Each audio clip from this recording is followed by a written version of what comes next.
Ok, comunique-se.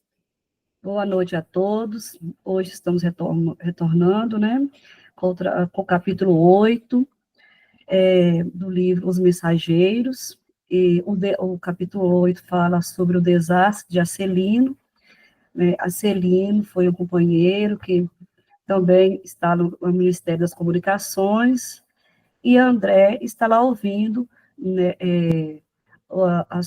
ele narrando a sua história, né, como dizer ele, sua bancarrota espiritual, e ele conta, né, que ele teve bom preparo, né, no mundo espiritual para reencarnar.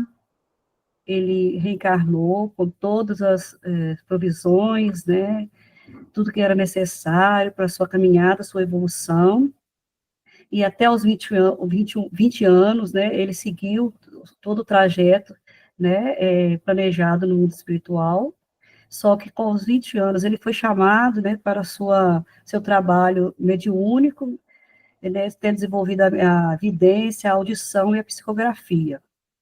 E a partir disso, ele, né, teve um desvio aí, vindo a cobrar, né, por seu trabalho mediúnico, e ele tinha vários argumentos, né, para alegar várias situações para fazer essa cobrança. Então, nós vamos falar, paramos em debalde movimentar esses amigos espirituais, aconselhando o melhor caminho. Diante do seu desvio, né, os amigos espirituais, né, vieram aconselhar, trazer ele, né, para a sua rota original, que ele tinha sido traçada lá no plano espiritual, mas foi em vão, né, esses aconselhamentos.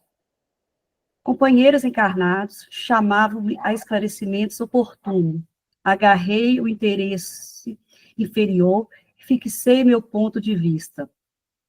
Ficaria definitivamente por conta dos consulentes. Arbitrei o preço das consultas, com bonificações especiais aos pobres e desvalidos da sorte ao meu consultório.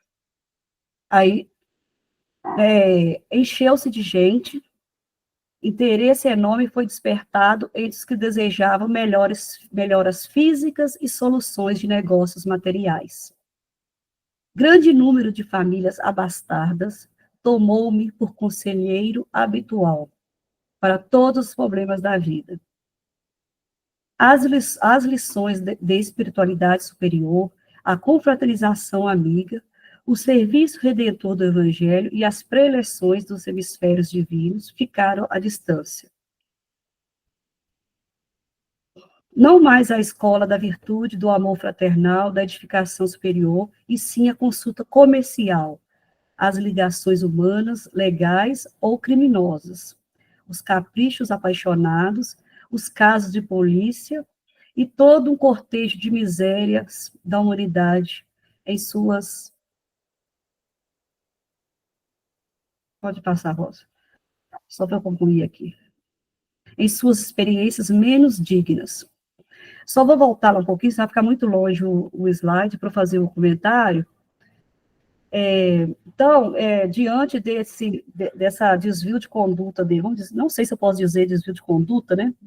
Da rota dele planejada, ele se viu já com outras ideias, né?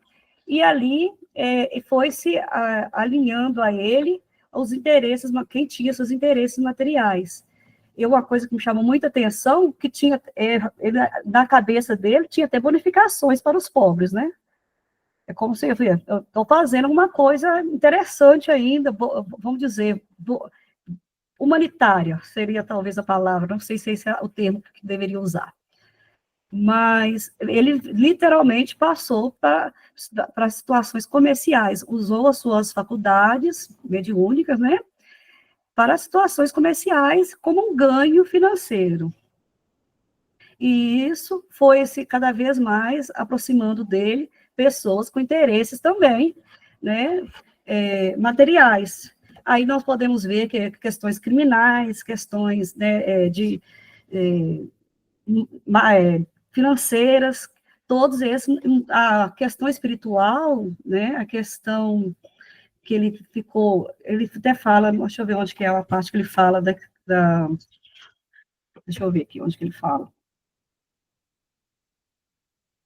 O evangelho, né, em si, ficou para trás, né? Isso eu fico pensando que no dia a dia, nosso, né, e principalmente as pessoas que são atribuídas essas mediunidades, eles vivem uma linha tênue. Porque se você se descuidar, você desvia, porque nós estamos num mundo que nos prova o tempo todo. Então, se a gente, vigiar e orar, todo momento tem que estar em nosso pensamento. Alguém quer falar alguma coisa sobre essa parte?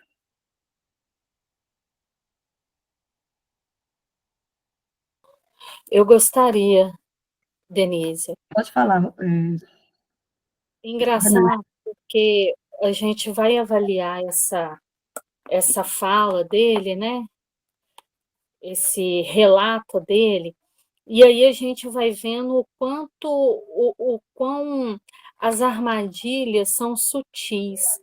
Elas começam de uma forma, elas surgem na nossa vida, e o princípio do estudo é a gente trazer ele para a nossa vida. Começa com ideias sutis, né? Aparentemente pueris, e elas vão gradando, vão galgando degraus cada vez mais complicados, que não vão perdendo sua sutilidade, mas vão aprofundando em comprometimentos. Só que, na maioria das vezes, a gente está tão desconectado da realidade, do interesse de pensar. É do interesse de pensar. Porque da feita que a gente coloca determinados interesses, né, nos nossos empreendimentos na vida, e a gente tem que lembrar que nós somos espíritos, os nossos empreendimentos na vida falam diretamente de nós espíritos e da vida espiritual que a gente vai encontrar daqui a pouco, né? Porque todos esses relatos que nós vamos vendo, como que eles terminam? Independente deles terminarem com sucesso ou em desgraça, eles terminam como? Com o ator principal voltando para o plano espiritual, né? Então, todos nós sabemos que a regra é: voltaremos para casa, na nossa condição espiritual. Então, a gente precisa viver, a gente precisa se lembrar que nós somos espíritos e que tudo que a gente faz respinga diretamente nesse nosso futuro, né? É o nosso empreendimento espiritual. Nós estamos na vida empreendendo para voltar para casa. E a forma como voltaremos para casa, né, é a somatória de toda essa vivência aqui. Então, a gente não pode usar essa pecha do a gente está alienado. Claro, em determinados momentos você fica alienado, sim, mas a gente também tem as oportunidades, os momentos de lucidez, aonde a gente precisa reavaliar o que a gente está vivendo e consertar, né? Endireitar o caminho, porque a gente tem a oportunidade de endireitar o caminho o tempo inteiro. Enquanto a gente está vivendo, nós temos a oportunidade.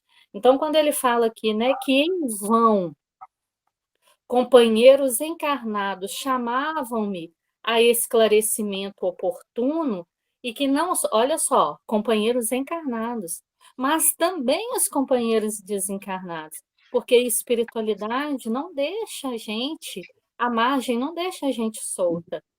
Eles não interferem porque, no final das contas, quem vai escolher somos nós, né?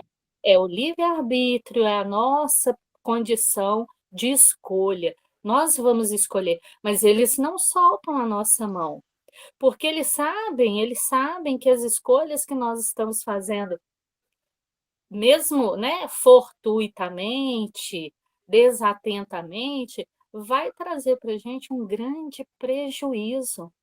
um grande prejuízo, e esse prejuízo ele vai ficar claro para a gente durante a nossa vida, a gente vai tendo as oportunidades de rever, né, esse caminho, e, sobretudo, no momento que a gente volta para casa, porque aí a bagagem está completinha, né, está cheia daqueles pequenos mimos que a gente foi arrecadando amealhando durante essa viagem, né? Então, é uma coisa assim, que esse homem, ele não podia dizer, ele não podia afirmar que ele não teve quem o socorresse.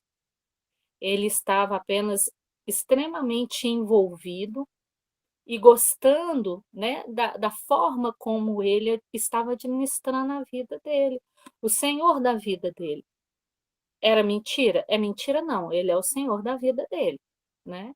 E as escolhas dele falavam diretamente sobre isso, de tratar a mediunidade dele, algo que ele recebeu, que não pertencia a ele, né. A mediunidade, ela está inserida no corpo físico. A mediunidade, se ela é patente, a gente precisa lembrar que ela só acontece se tiver um espírito. Então, nada que vem do plano espiritual pertence a gente, né? Somos apenas medianeiros. Então, isso tem que ter uma relevância para a gente, né? E aí a gente vai observar que na vida a gente também age assim, a gente age assim com família, pais, filhos, irmãos, né? Familiares, a gente age assim, a gente age como se as pessoas nos pertencessem, como se a vida delas nos pertencessem. E não é assim, porque são espíritos, vieram do plano espiritual, estão aqui, né, convivendo e convergindo com a nossa vida, com a nossa realidade. Então, tudo isso aqui para a gente fala para nós sobre observar como a gente está caminhando na nossa vida. E aqui, como ele está inteiramente envolvido por questões materiais, né? Um médium, né? Uma pessoa que sabe, que reconhece o plano espiritual e está inteiramente envolvido com materialidade. Parece até que uma coisa não casa com a outra, não casa realmente. Mas aqui no plano físico, né? A gente vê que a gente consegue fazer absurdos, né? Sobretudo nessas áreas espirituais, de vender o que não nos pertence. E aí eu lembro que tem uma passagem do apóstolo Paulo, que ele diz assim que digno é o trabalhador do seu salário, mas do seu salário, do que você obra, né, com os seus esforços, não sobre o esforço dos outros. O socorro espiritual, ele parte dos espíritos, né?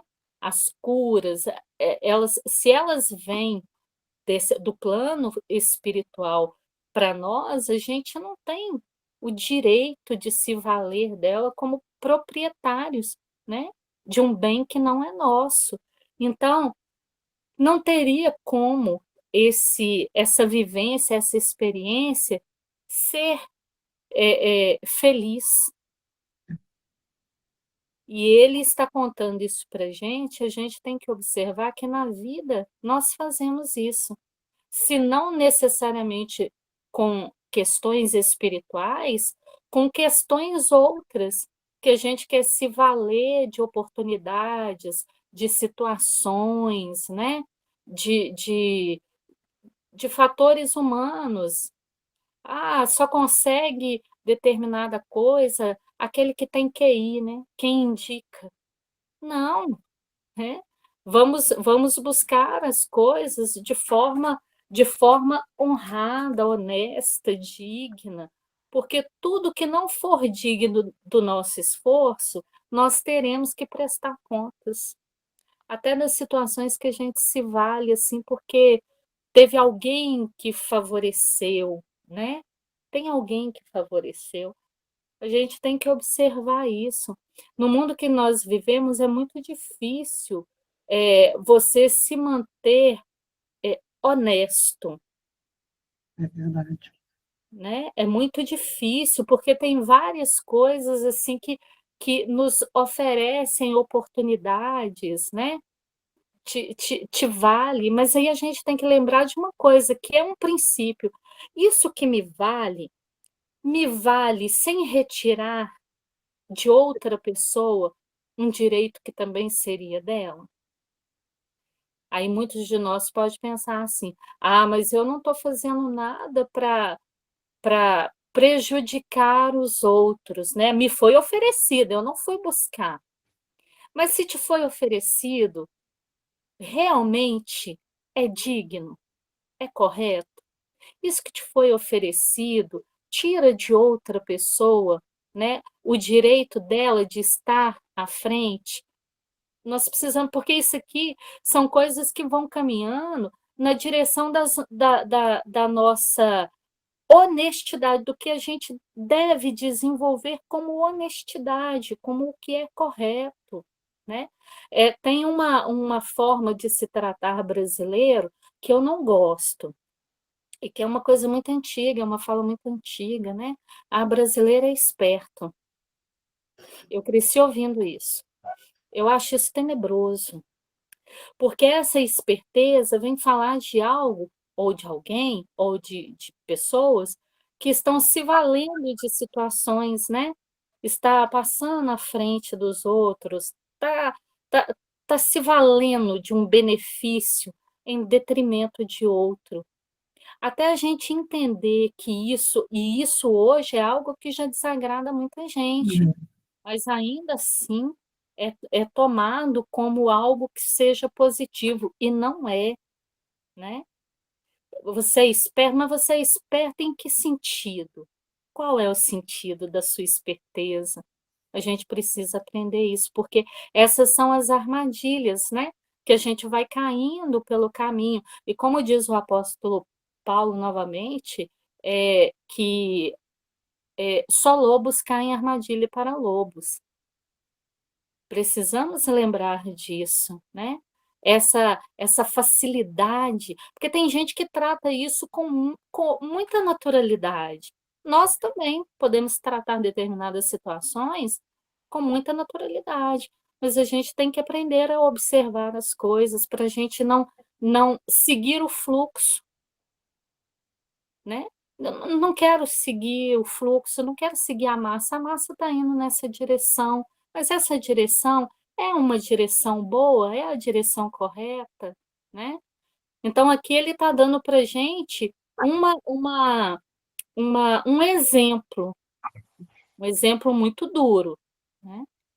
E que serve para a gente avaliar tantas outras situações e circunstâncias da vida da gente, que a gente pode chegar no plano espiritual devendo igual ou pior, né? Uhum.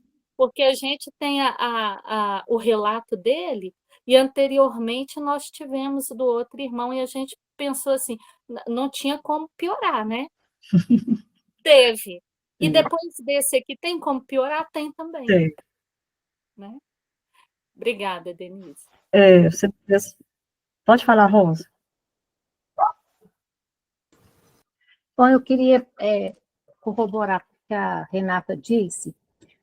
Quando a Renata fala que a gente, ou muitas pessoas, né, não pensam. Eu costumo dizer, há muito tempo eu falo isso, que pensar dói. Pensar dói, porque quando a gente pensa e a gente é mais profundo, a gente sofre mais. E, consequentemente, a gente tem, então, aí mais chance, né, de mudança, apesar de sofrer mais. Porque eu vejo pessoas tão simplistas que ficam, as coisas que acontecem assim, tá tudo assim, elas não aprofundam mais naquilo, aquilo não incomoda elas. Então, assim, ela vê alguma coisa ali, passa batido por aquilo. Eu não dou muito conta disso. Quando eu vejo alguma coisa que não está correta, eu entro, às vezes, em questões que eu não deveria nem entrar. Então, assim, eu já passei muito por isso, até eu ir me educando. porque aquilo não tinha nada a ver comigo, mas eu não dava conta de certas injustiças, tanto em ambiente de trabalho, quanto numa fila do banco, e até hoje eu ainda tenho um pouco disso. E uma vez me disseram que eu sou uma pessoa nux vômica. Na Umbanda, eles usam esse termo para falar de uma pessoa que prima pela justiça, né? Então, eu sou muito assim, eu sempre fui muito de, quando dava aula, eu tinha muito uma questão de justiça com as crianças também. E, às vezes, a gente passa por coisas que é impossível de você fechar os olhos, e muita gente fala, né, comigo, e não aprofunda naquilo, não pensa sobre, não desce um pouco mais a fundo, né? Então, eu acho que isso dificulta, num processo de autoconhecimento, se tudo fica na superfície, eu não consigo me melhorar, porque tudo fica assim, meio que no oba-oba. Ah, aconteceu, tá bom, deixa para lá. Ah, aconteceu outra coisa, não tem nada com isso. Aconteceu, não, mas não é comigo. Ah, mas não é na minha cidade, não é na minha casa, não é na minha família. A pessoa, talvez, ela não tenha uma condição de se indignar com certas coisas, né? E isso, às vezes, também me faz fechar o olho para eu mesma, né? Eu coloco sempre nas mãos do outro, na conta do outro, eu não me coloco na situação, eu não tenho a ver com aquilo. E isso eu acho que dificulta esse autoconhecimento e essa transformação, que é só a partir do momento que eu percebo que aquilo aconteceu, o fato aconteceu, eu fiz de tal forma, o outro fez de tal forma, e puxa vida, o que eu poderia ter feito diferente? Ou o que o outro poderia ter feito diferente, mas daí a entender que o outro é o outro, e eu é que tenho que mudar, que me policiar, que fazer diferente, no momento que a gente começa a pensar, você vai tendo questionamentos. E a partir dos questionamentos, a gente vai também se colocando naquilo ali, com a consciência de que eu tenho que mudar também, eu vou me colocando naquilo ali e eu vou começando a traçar também objetivos. Bom, da próxima vez, eu vou procurar não fazer dessa forma. Ah, eu levantei a voz, eu vou procurar não levantar a voz. Eu vou procurar tratar o assunto com mais amenidade. Ah, eu vou me calar mais. Então, assim, aí você vai achando um caminho mesmo de transformação. Então, essa questão do pensar, eu sempre disse isso, pensar dói. E quando a Renata fala também, e a gente aqui, né, ela fala que, dando aqui a interpretação para o texto, né, de que eu estou me apropriando de coisas, né, e às vezes eu estou me apropriando à custa até da felicidade do outro, ou enganando, ou fazendo com que ele acredite numa coisa que eu não tenho nem talvez tanta certeza, né? Porque quem é que tem certeza de alguma coisa da vida do outro, né? A balança de Deus, do universo, ela é muito, eu acho que ela é muito apurada, ela é muito afinada. Então, às vezes, uma coisa que a gente vai achar que é muito pesada, para aquela pessoa, ela pode ter algo ali que vai equilibrar aquela balança para ela. Então, a gente não tem como falar. Até Divaldo falou agora que ele estava para desencarnar, ele permaneceu. Então, como que a gente vai dizer para o outro o que vai acontecer com a vida dele ou o que vai deixar de acontecer? E uma vez, numa reunião assim, muito bacana, que às vezes eu frequento, um espírito, um amigo, falou de uma forma muito carinhosa, que me marcou muito, que ele falava assim: desejem, meus meninos, desejem o que quiser, mas cuidado com o que vocês desejam, porque o que vocês desejam não pode apagar o sorriso do seu irmão. Então, achei isso assim maravilhoso. Eu posso desejar, eu sou livre. Eu só não posso desejar algo que apague o sorriso do meu irmão. E está bem dentro do que foi dito aqui, né? Eu só queria pontuar isso. Obrigada, Denise. Por nada, Rosa. Você falou da questão do desejo, uma coisa que Renato falou também do apóstolo Paulo, né? Só lobos caem em armadilha de lobos. E para a gente não cair nessas armadilhas, nós temos que estar vigilante o tempo todo, né? Inclusive no pensamento, né? Quando você fala em desejo aí, achei interessante, muito bonita essa mensagem. Com certeza Né? também é difícil para a gente também no dia a dia colocar isso em prática. Como disse a Renata, a gente tem horas, gente, que a gente é vencido pelo fluxo mesmo. A gente fala, nossa, eu vou no fluxo, mas a gente vai ganhando uma consciência de que se eu não fizer diferente, porque todo mundo joga o papel no chão, mas se eu não parar de julgar, e o outro um dia não conscientizar que ele também tem que parar, e o outro tem que parar, e o outro tem que parar, nós não vamos chegar nunca a lugar nenhum. Então, mas isso é difícil da gente fazer, mas é possível. Porque no momento que você ganha consciência, você não consegue mais fazer daquela forma, né? Então, a gente vê realmente as pessoas agindo em prol delas mesmas e o resto se dane. E a gente tem que, eu acho que cada um de nós tem esse compromisso de lutar pela verdade, pela justiça, pelo que é certo. Eu sou uma pessoa que todos os dias peço misericórdia de Deus, porque com meus pensamentos, porque se Deus olhar, não olhar, não tiver misericórdia, eu já estou imaginando que a pessoa desencarne logo, de tanta raiva. Então, Deus tem tendo muita misericórdia comigo, sabe? Estou, assim, vigilante, mas tem hora que eu falho. Mas eu estou lutando, viu? Nós todos, né?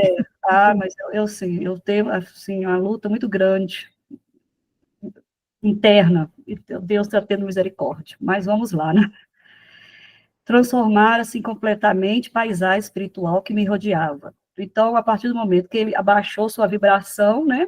Abaixou o seu nível, ele também passou a ser rodeado de outros níveis, né?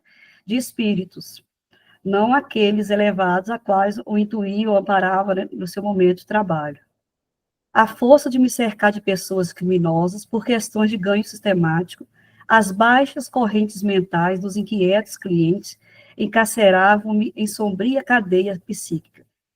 Cheguei ao crime de zombar do Evangelho de Nosso Senhor Jesus Cristo, esquecido de que os negócios delituosos dos homens de consciência viciada contam-me igualmente com entidades perniciosas, que se interessam por eles nos planos invisíveis.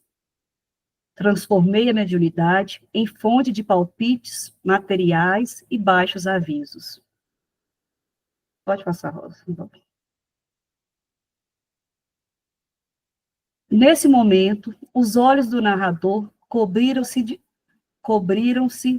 de súbita vermelhidão, estampando-se-lhe fundo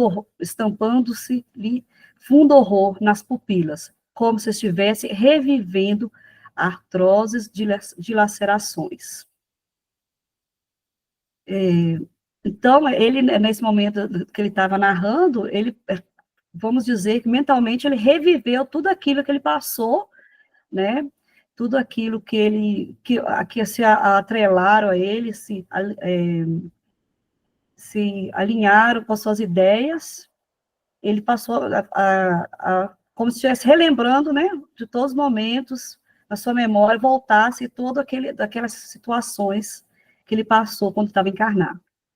Mas a morte chegou, meus amigos, e arrancou-me a fantasia. Prosseguiu mais grave. Desde o instante da grande transição, a roda escura dos consulentes criminosos, que me havia precedido no túmulo, rodeou-me a reclamar de palpites e orientações de natureza inferior. Queriam notícias de cúmplices encarnados, de resultados comerciais, de soluções atinentes e ligações clandestinas.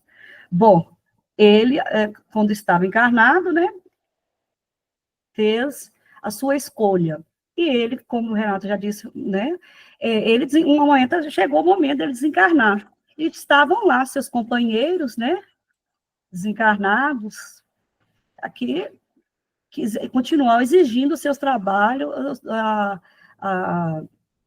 queria saber, né, das notícias, queria que o trabalho continuasse, e não iam largar ele tão cedo, né, porque ele tinha feito essa ligação espiritual com eles. Pode falar,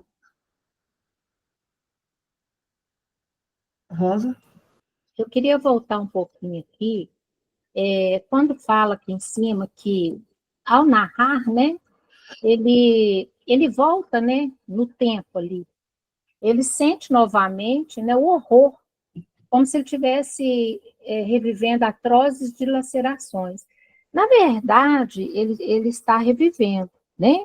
E nós tivemos uma palestra muito interessante, o Gilberto está aí, depois pode até complementar aqui, com o Dario, ele falando, né, do nosso poder, de, da nossa mente com relação ao nosso corpo físico e etc., né, com tudo.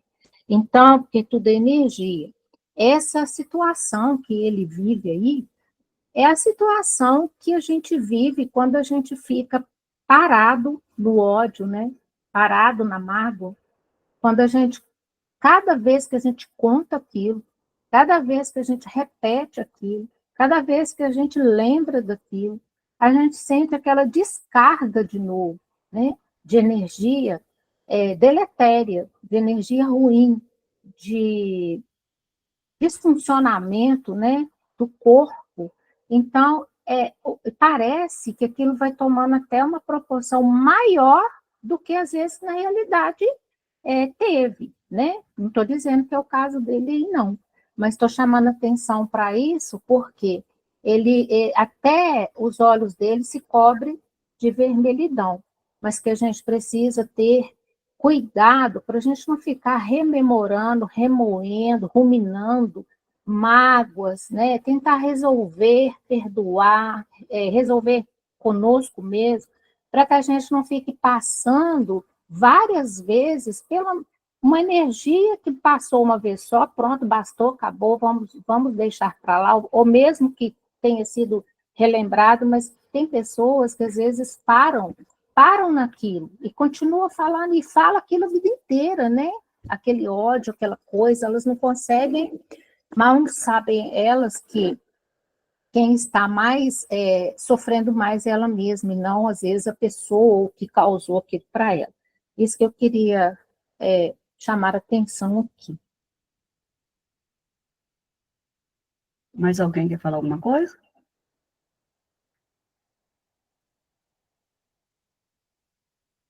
Pode passar, Rosa, então. Gritei, chorei, implorei, mas estava algemado a eles por sinistros elos mentais, em virtude da imprevidência na defesa do meu próprio patrimônio espiritual. Durante 11 anos consecutivos, expiei a falta, entre eles, entre o remorso e a amargura. Opa, amargura.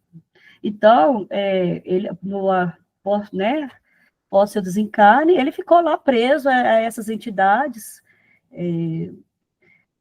implorando, mas como a natureza não dá salto, né, a espiritualidade ia ter um momento certo de resgatá-lo, ele precisava cumprir seu tempo lá, né, acredito que sim, lá no umbral, para, né, ficar livre daquele momento para ser resgatado para o nosso lar. Então, ele... Pode falar, Gilberto.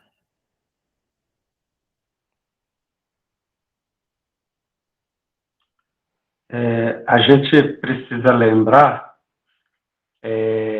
como que ainda existem, por exemplo, no Brasil, muitas casas espíritas que oferecem trabalhos de cura, e como que trabalho de consultas, e há lugares que não são necessariamente casas espíritas que também fazem o mesmo, que médiuns se colocam à disposição, trocando essa sua capacidade de interação com o plano espiritual a troco de favores. Então, nós passamos, há alguns anos atrás, com um problema na nossa casa aí, que estavam tentando implantar curas espirituais, até cirurgia espiritual. E houve, assim, houve várias reuniões, até que se chegou à conclusão que a gente não tinha espaço para isso. Assim como a gente precisa entender o porquê que nós estamos no Espiritismo. Nós podemos nos curar, sim. Inclusive, a Rosa falou no Dário, o Dário falou, nós temos uma capacidade psíquica imensa de nos curarmos. E esse processo, ele começa exatamente, não mais, não menos, na nossa mudança de comportamento, na nossa mudança de vibração mental, na nossa sintonia mental. Eu já falei aqui, vou repetir uma situação que ocorreu comigo. Eu fiz uma cirurgia em 2020 e eu assisti a Globo News dia e noite. A minha mente ficou completamente ligada à Covid-19. O pavor me tomava dia e noite de saber quantas pessoas estavam morrendo, os meus colegas que morreram, meus parentes que morreram. Então, a gente só se alimentava deste assunto. E nós, incrivelmente, vamos pensar em que é que nós estamos fixados. É importante que a gente pense na vida da gente qual o pensamento que a gente precisa mudar a sair de uma sintonia negativa, depressiva, doentia, porque a frequência que você está sintonizada está atraindo para você os mesmos espíritos que o Acelino atraiu para ele com a mediunidade dele. A gente faz isso também sem mediunidade, porque nós somos verdadeiros transmissores e receptores de frequências afins. Então, se nós mantemos um pensamento defeituoso ou doentio, a gente atrai para a gente a doença, a tristeza, a depressão, a angústia, o desânimo, e nós somos um gerador potente para mudanças que a gente pode fazer na nossa vida utilizando a nossa força mental. Para isso, boas leituras, para isso, esse estudo em grupo aqui que possibilita a gente estudando casos de espíritos que passaram por situações muito parecidas, às vezes, com as que nós estamos passando, para que nos instruam a mudança dos nossos pensamentos. Então, assim, você está com uma doença, não é isso? Às vezes uma doença simples. Aí você vai procurar uma cura imediata? Não, primeiro procura o médico. Se for algo que não esteja vinculado ao seu corpo, algo mais espiritual, vamos procurar ajuda numa casa espírita. Uma pessoa veio nos procurar ontem para conversar sobre exatamente um problema desse. Aí eu aconselhei essa pessoa a trazer o outro que ela está querendo ajudar para o atendimento fraterno, para que alguém lá na nossa casa auxilie, porque eu já fiz um atendimento fraterno aqui em casa. Aí ela vai fazer uma outra com a pessoa para poder tentar auxiliá-la no campo espiritual que a pessoa está precisando.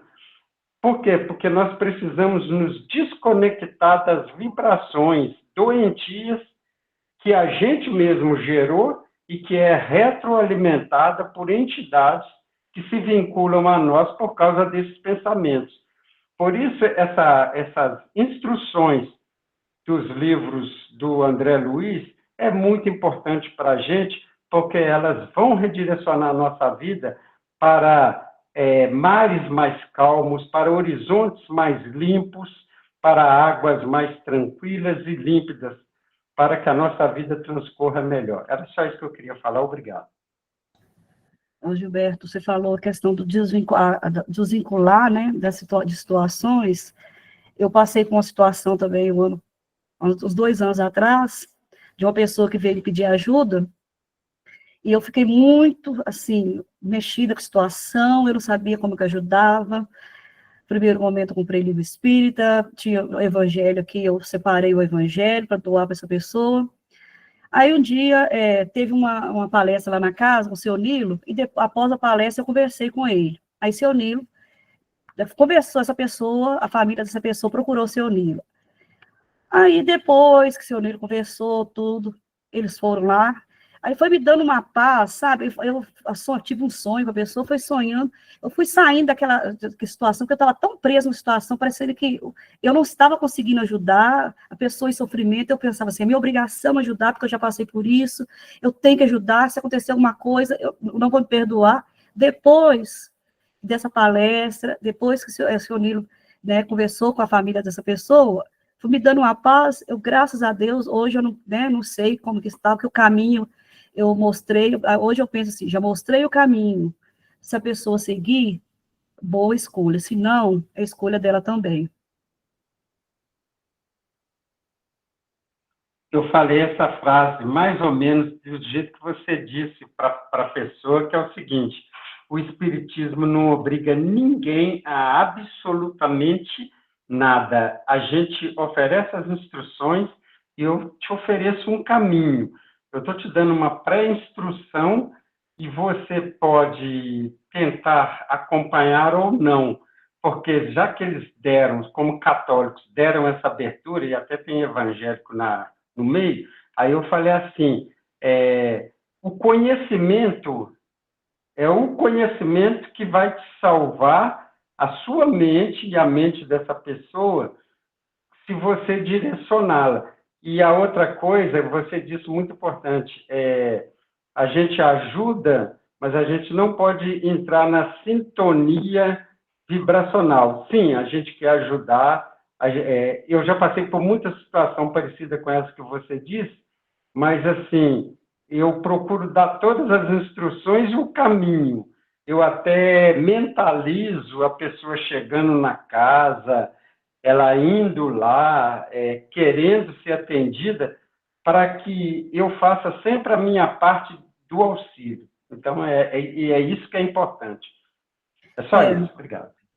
É isso mesmo. E o poder do pensamento, porque eu lembro que no dia que a mãe da pessoa me procurou, eu cheguei em casa atormentada. Desculpa, viu, gente? Só saí do...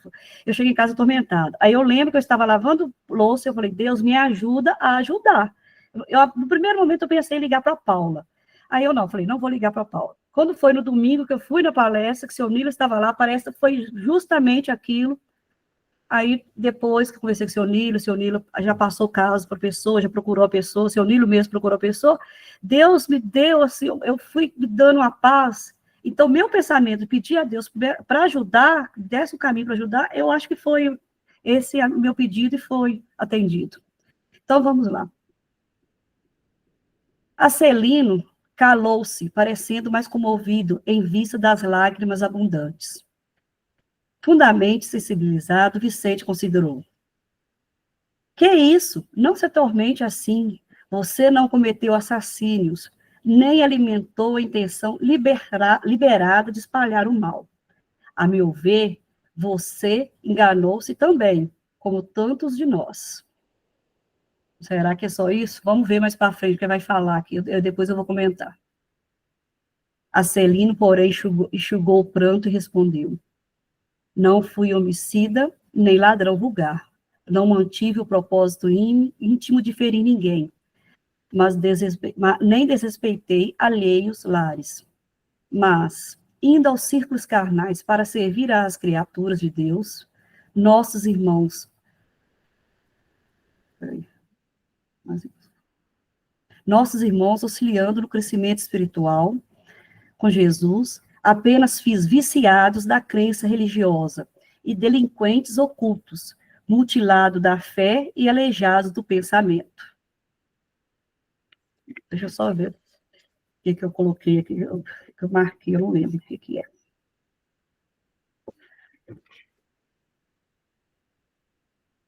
Não tenho desculpas, porque estava esclarecido. Não tenho perdão, porque não me faltou assistência divina. E depois de longa pausa, concluiu gravemente. Pode avaliar a extensão da minha culpa?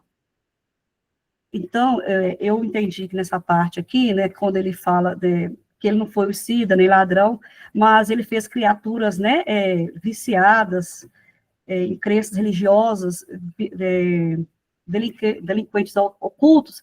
Ele falou daquelas pessoas que procuram esses tipos de revelações, esse tipo de ajuda, em vez de fazer sua mudança, sua reforma íntima, fazer sua mudança, né, de comportamento, mudar sua trajetória aqui no planeta. Eu não sei se foi isso que vocês entenderam também, né? Nós temos... Pode falar, Rosa. Eu entendi isso também. Eu tenho um exemplo aqui na minha família, porque a minha irmã sofreu com uma menina, falo uma menina porque, na verdade, gente, a vida é interessantíssimo, né? A gente olhar as coisas do ponto de vista da doutrina espírita. A gente vai entendendo, a gente vai vendo, e aquilo vai fazendo sentido para a gente. Minha irmã, rapidamente, vou dar um panorama para vocês, ela vai ajudar a cuidar de uma família, começa a cuidar de um menino dessa família, muito debilitado. Esse menino cresce, ele fica como filho dela, ele tem uma filha, e a mãe não quer a filha, e minha irmã acaba ficando com essa criança. Olha como essa criança volta para minha irmã. Ela tem uma filha única, e hoje tem essa menina. E essa menina, ela tem uma mediunidade ostensiva. Então, começaram a ter efeitos físicos dentro da casa da minha irmã. E a minha irmã era aquela pessoa que, ela e minha sobrinha, não podia ter um livro espírita perto. Não pegava minha sobrinha não pegava numa mensagem espírita de campanha do quilo que era ofertado no portão. Isso para vocês terem noção da dificuldade delas com a doutrina espírita. Minha sobrinha tremia. E aí veio essa questão, efeito físico dentro da casa dela. Então, vocês podem imaginar como que foi essa situação. E aí, ela queria, nesse momento, ficar livre da situação. Ela queria ficar livre. E eu falava, né, diante de todo, o Ítalo nos ajudou muito, nos recebeu muito bem. E, contudo, ela veio aqui para minha casa em Lagoa Santa, aqui, ela ficou comigo, porque ela não tinha condição de ficar em casa mais. Conceição sabe disso, porque Conceição foi com a gente. Nós fomos implantar o evangelho na casa dela. E ela queria apenas ficar livre. Nossa, mas eu não consigo. Eu falava, é reforma íntima. Ela falava, mas o que é isso? O que é isso? O que é reforma íntima? Então, assim, foi um trabalho que eu fui fazendo com ela e fui explicando para ela, e demorou. E o Marcelo fala, olha, exige uma mudança da gente, exige uma mudança, não é assim, é o tempo. Então, eu percebo o seguinte, as pessoas que nos procuram, eu acho que elas, quando esse irmão, ele vai fazendo e resolvendo as coisas para quem chegava para ele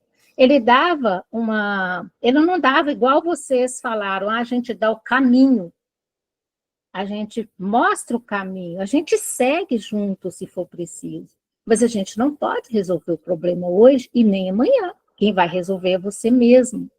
Então, aí, diante disso, a pessoa vai buscando no Evangelho. Hoje, a minha irmã, ela fala que ela é metade espírita, metade católica. E ela, assim, eu converso muita coisa com ela do espiritismo. Ela melhorou tanto, ela caminhou tanto, sabe? E aí, acho que é o que não aconteceu quando esse irmão, ele não mostrou esse caminho para as pessoas. Ele foi resolvendo as coisas, e aí fiz viciados da crença religiosa e delinquentes ocultos, quer dizer, ia lá, resolveu o problema e acabou. Ele não mostrou, não apontou, pela luz do evangelho, como eles deveriam proceder para resolver seus próprios problemas, e isso só se dá mediante a nossa transformação. Então, são oportunidades que ele perdeu. Então, eu contei esse caso aqui só para mostrar para vocês como que a pessoa quer responder, quer resolver tudo muito rápido. Eles querem resolução, né? Mas a resolução está no percurso, no processo, na transformação. Pode falar, Gilberto.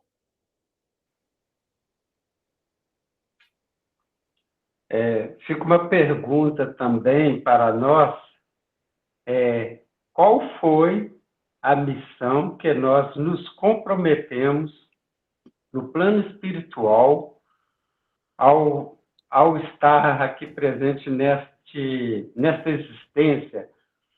Qual que seria realmente a nossa missão? Qual é a profundidade daquilo que a gente tem que fazer?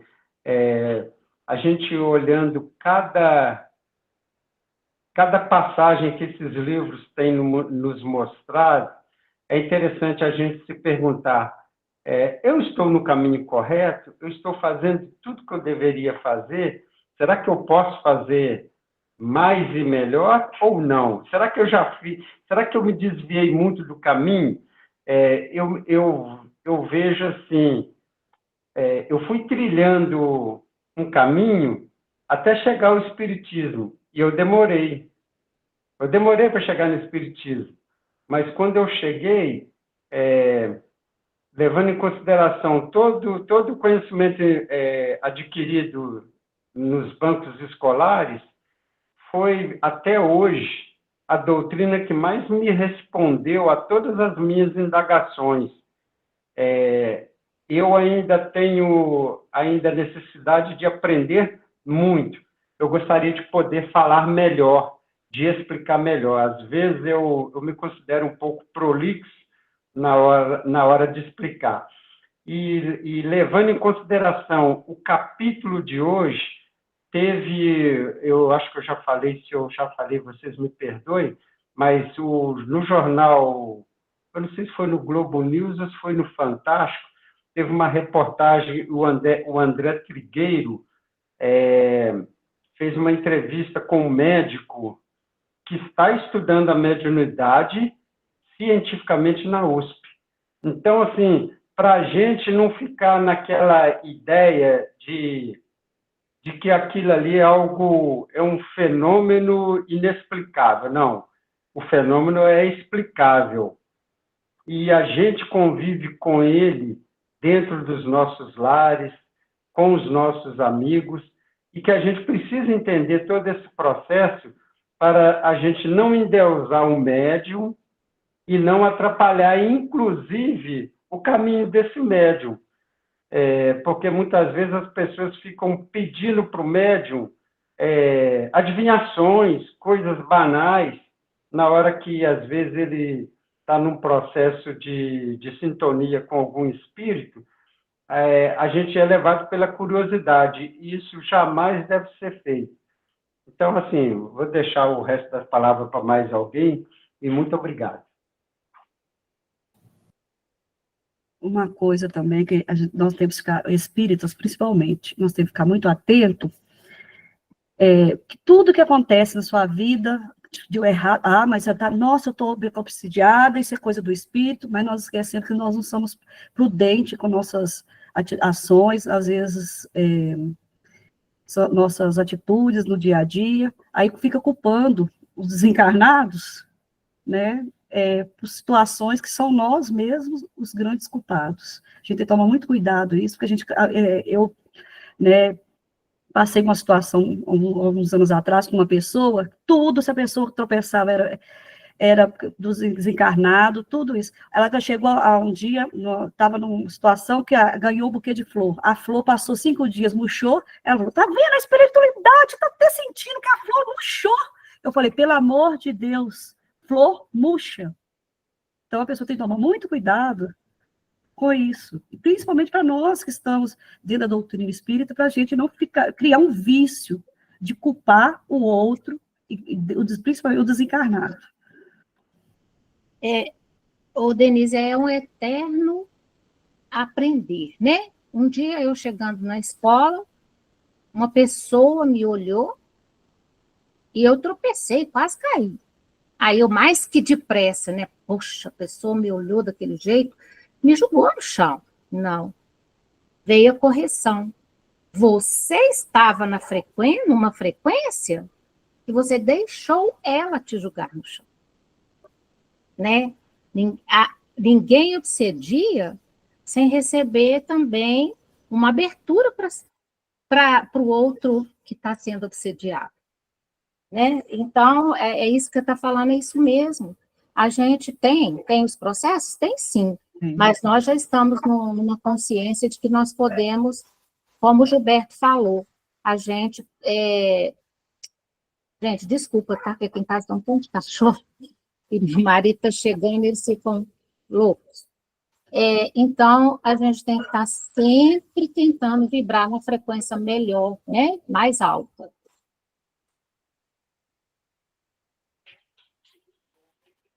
Eu gostaria de falar uma coisa aqui, já foi amplamente comentado e muito bem, mas só que eu gostaria assim de reforçar essa fala dele, né?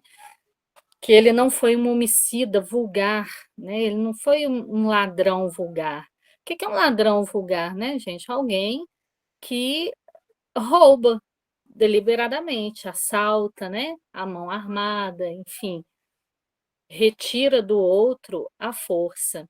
Então ele está dizendo isso. Eu não fui esse tipo de criminoso, né? Não mantive o propósito íntimo de ferir ninguém, né? Não premeditei ferir ninguém, não desrespeitei nenhum lar. Então ele está falando de uma postura mais grosseira, de uma postura invasiva, né? De ir, de retirar, de saquear. Mas a gente tem que entender por que ele fala, que ele coloca aqui essa palavra, né? Essas duas palavras, ladrão vulgar. Porque o ladrão vulgar é o que faz isso, deliberadamente. Mas existem os ladrões que fazem esse vilipêndio de outra forma, né?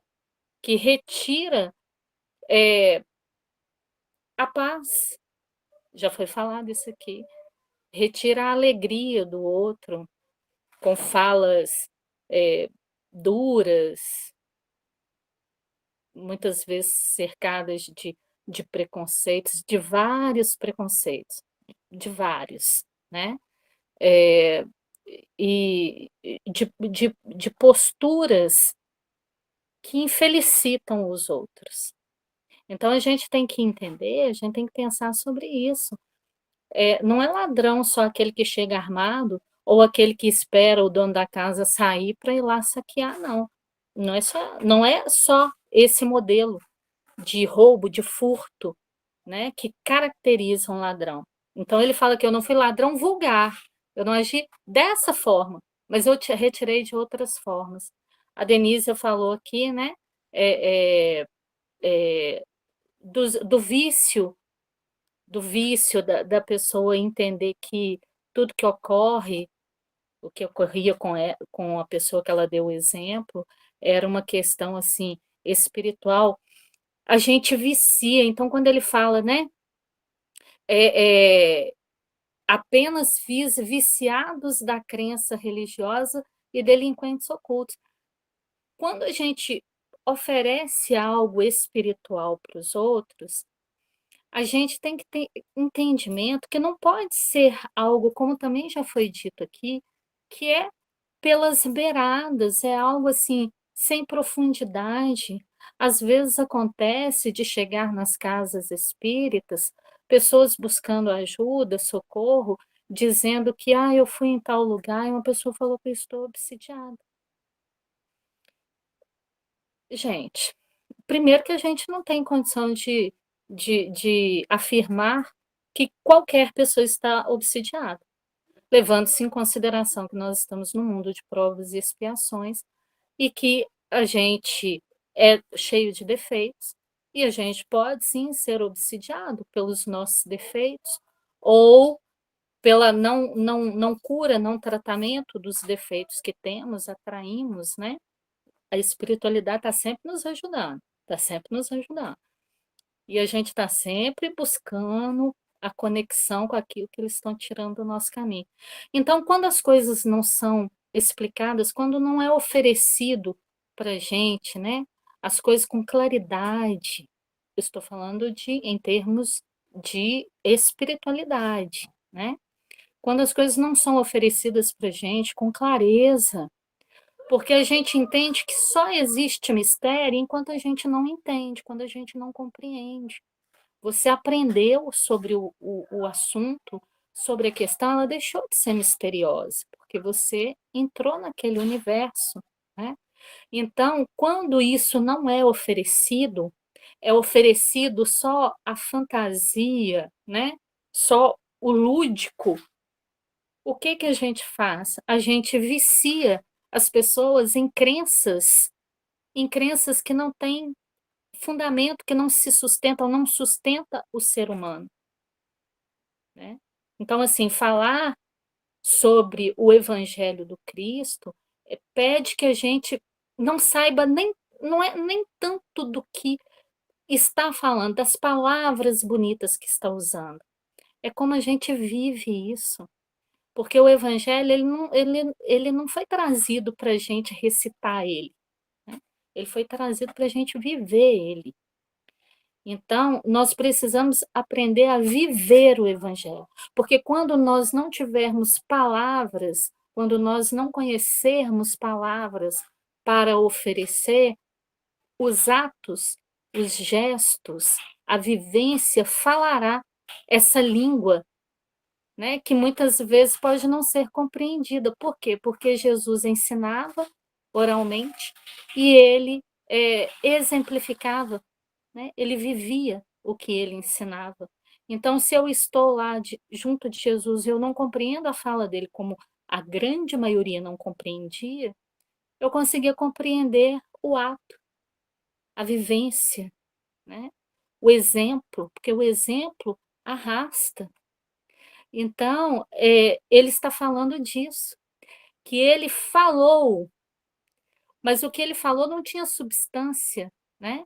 Porque ele também ele ofereceu do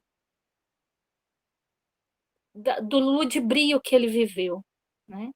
Ele também não tinha essa postura diante da espiritualidade, diante do evangelho de Jesus, que ele fala que ele chegou a zombar do evangelho de Jesus. Então, quando se zomba do evangelho de Jesus, se oferece qualquer coisa em nome de Jesus. Aí o que que acontece? Acontece isso aqui que ele citou.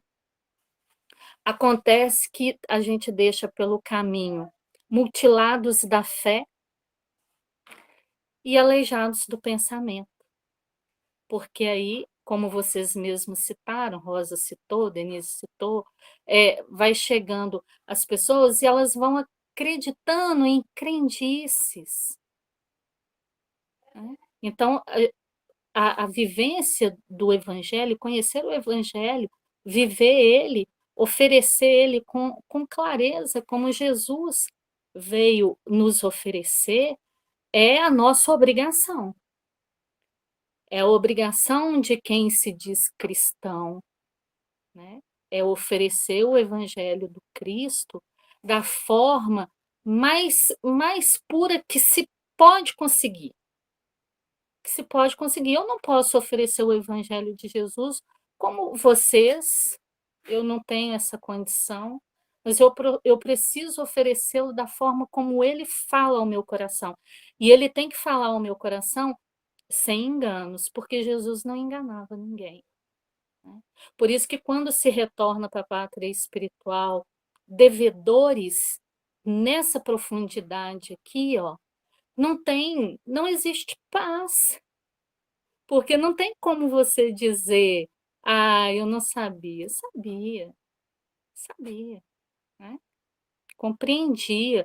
Poderia não compreender com extrema profundidade, mas o que compreendia, o que entendia, não deixava margem para oferecer a dúvida dentro daquilo que se compreendia, né? Por isso que é importante a gente buscar, né, oferecer algo que seja substancioso. Eu gostaria, até pegando um gancho nisso, eu falei que a passagem que fala de lobos não caem em armadilha para lobos, palavras de Paulo, mas não é, está no Evangelho segundo o Espiritismo, tá? Lá no capítulo 20. Então, a gente fala isso. E outra coisa que o Gilberto falou, né, aqui, que vale a gente também comentar novamente, que ele falou, será que nós sabemos, né, Gilberto, foi mais ou menos isso, qual é a nossa missão quando a gente reencarna? Eu tenho para mim que nós sabemos, sabe, Gilberto? Eu tenho para mim que nós sabemos, sim, qual é a nossa missão. Não é difícil para a gente observar qual que é o contexto da nossa vida, aonde, para onde a nossa vida, o nosso caminho foi convergindo os nossos passos, aonde nós estamos, com as pessoas que nós estamos, nós temos condições de compreender aonde está a nossa missão. Nós estamos inseridos numa família ou não, nem todo mundo vai estar inserido dentro de uma família, né? Mas estamos inseridos com determinadas pessoas, acompanhamos, vivemos com pessoas, e o nosso trajeto junto das pessoas, dentro das coisas que a gente vai desenvolvendo na vida, conta para nós quais são as nossas obrigações, as nossas missões.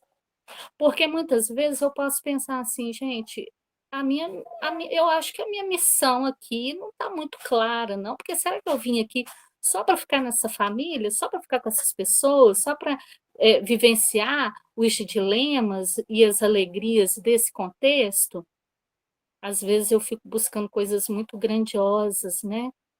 E pode ser que para o meu caminho mais para frente tenha outras missões, outros trabalhos de maior estrutura, mas por enquanto, nessa caminhada, é com aonde eu estou, com o grupo que eu estou. Ah, mas eu abri mão lá atrás de tais ou quais circunstâncias, mas a vida recalculou a rota e te trouxe para cá, né? Então, é aqui. Se lá foi deixado e lá poderia dar um caminho diferente ou não, porque a gente também não vai saber, né? O caminho de lá de trás poderia convergir exatamente para onde estamos agora. Então, assim, nós sabemos, sim, qual é a nossa missão, nós sabemos, né? Estar junto daquelas pessoas aonde Jesus nos plantou, estar junto daquele ambiente aonde nós fomos inseridos. Ali está a nossa missão. É fácil a gente, eu penso, né? A gente conseguir compreender aonde o Criador gostaria que nós estivéssemos. Ele nos deu essa encarnação e nós estamos aqui, caminhando, aprendendo, buscando, né? Se em algum momento teve que recalcular a rota foi recalculada para o melhor destino possível para nós. Então, nós sabemos aonde estamos. Obrigada, Denise. Eu que agradeço, né? Agradeço a todos. Denise, eu fechei a apresentação. Desculpa, Sem problema. Acho que já terminou, né, Rosa? Deixa eu subir. sim, já são 9h11, tá? Tá, joia. Então, quem gostaria de fazer a oração final para nós, por favor? Eu posso fazer, Rosa? Pode sim, fica à vontade.